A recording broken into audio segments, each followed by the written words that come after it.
Hello everyone, this is Professor Imler and I'm here to answer some of your questions from the discussions that you had sent me.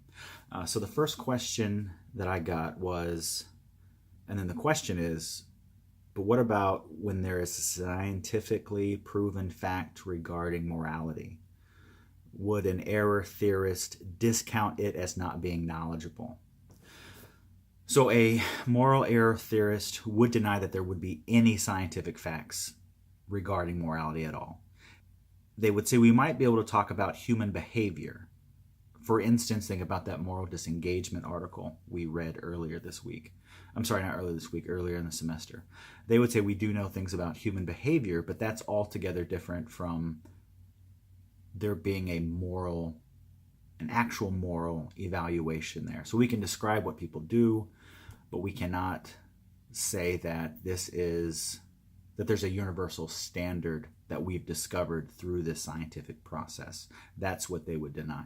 And the next question that I am selecting wants to know, and this is a great question about ethical relativism. There's a lot of problems with it. It's nice in some ways, but it's really problematic in other areas. So the second question is, the student asks, I was wondering if and why cultural relativism is only for large societies.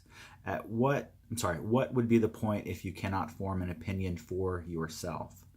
What would be the case if your opinion was the complete opposite from your society as a whole? I have a feeling it and you would not be accepted. Fantastic question, and this really gets at the heart of some of the internal contradictions or possible problems of cultural relativism. So, cultural relativists focus on the fact that the people are the standard of value.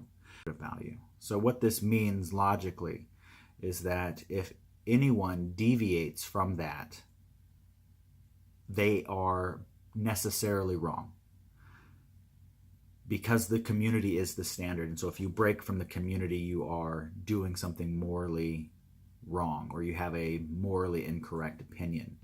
Now this has several implications. One, it means that communities cannot improve over time. So one example that I use in my NC classes is we talk about Southern Baptists. And I grew up Southern Baptist.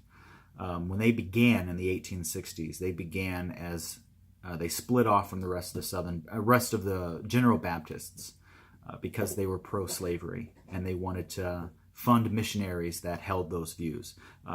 General Baptists, all the other Baptists who primarily located in the North, they thought that they should not fund missionaries that were pro-slavery.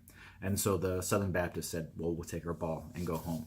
Now you flash forward into 1995, and at the Southern Baptist Convention, they say that we repent of the mistakes of our forefathers and foremothers, and that we acknowledge they were wrong. We repent of their sin and the lasting legacy of that, and that we want to work towards racial reconciliation. Now, a cultural relativist would have to look at both instances, Southern Baptists in 1865, and Southern Baptists in 1995, and they would both have to be equally morally correct, because the community at that time is the standard of value. And so we might look at those types of cases, community change over time, the idea of moral progress in a community over time, and say that is good evidence against moral relativism being true.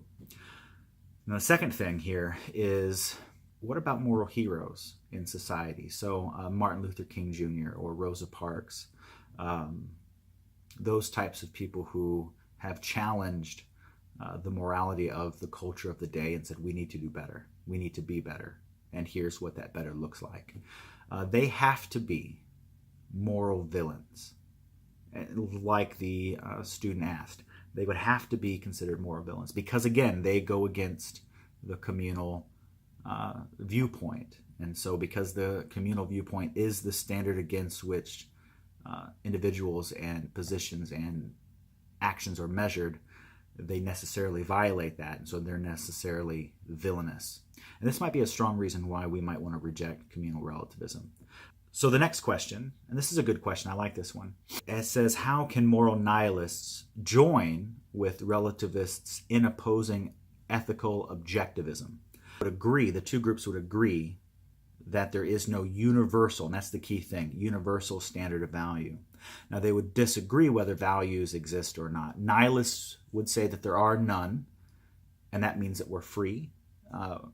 No one can tell us what to do, so like the government, the church, culture, etc. And so we're free to be creative and create interesting and new lives for ourselves that are not shackled by given authorities. Now, communal relativists will agree that there's no universal standard of value. They'll agree with that absolutely. However, like the student said, they would agree in relative, that within certain communities there are certain virtues that exist, but only for that community.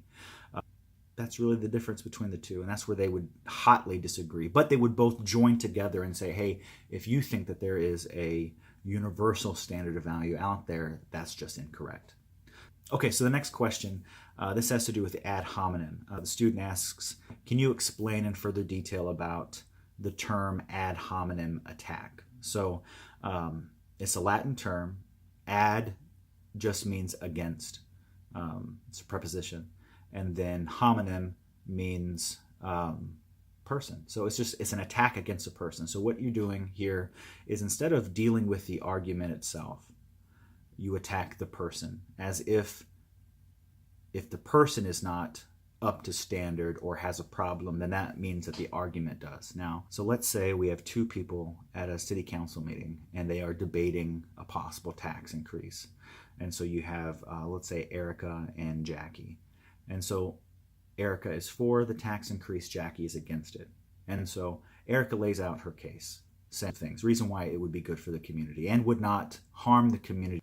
But Jackie, whenever she has her turn, she does not engage the argument that Erica made. Instead, she starts pointing out either character flaws with Erica. There she's attacking Erica as if there's a problem with Erica, there's a problem with her argument. But notice that those things are completely independent. You can be a terrible person but have a really good argument, and you can be a great person and have a terrible argument. And so what we want to focus on isn't on, is this person good enough when we're evaluating arguments, but instead focus on, is the argument itself a good argument? And if it is, great. And if it's not, then we need to reject it or revise it, something like that. So that was a great question. The next one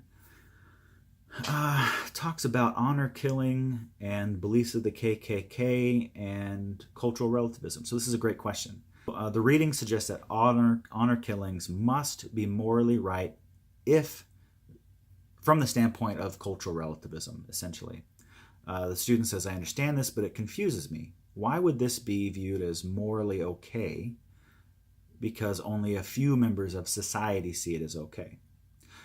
They say, I would compare this to the actions and belief of the KKK or other white supremacist groups. According to cultural relativism, are they also justified in their beliefs because it is part of their society? So this brings up two concurrent issues. The first one is, does cultural relativism work? And so if there is a society, and it would need to be the majority of a given group, if they think that honor killings are okay, we see this in lots of places, and even in some of the United States' own history. Or white supremacy, the KKK. If there is a group that adheres to those beliefs, cultural relativism would say that those things are good within that group. Doesn't mean they're good outside of that group. We'd have to look at what are the other groups' opinions on it. So on the one hand, we might say, wait a second, is it ever the case that honor killings are okay at all? If they are not ever okay, then that would imply that it is not possible for cultural relativism to be true. If there are things that are universally right or universally wrong, then cultural relativism cannot be true. So the second thing that's embedded in this question is the question of subgroups. So as you know, societies are not uniform. There are certain things in societies that we can say, okay, most people, or maybe even all people, agree on certain things.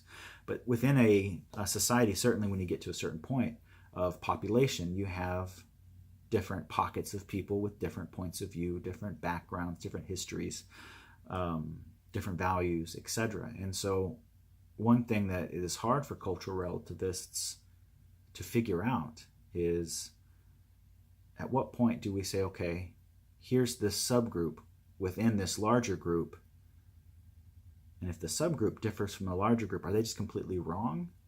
Are they completely wrong relative to the large society, but within their little bubble, they're right?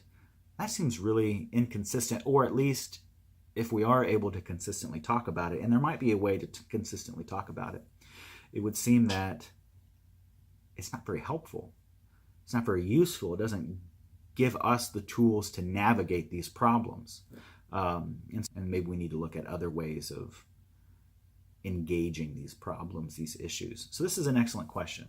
Thank you for sending in your questions. This unit, I hope you found this helpful. If you have any other questions, send me a message on Slack. If not, I look forward to answering your questions next unit. Bye.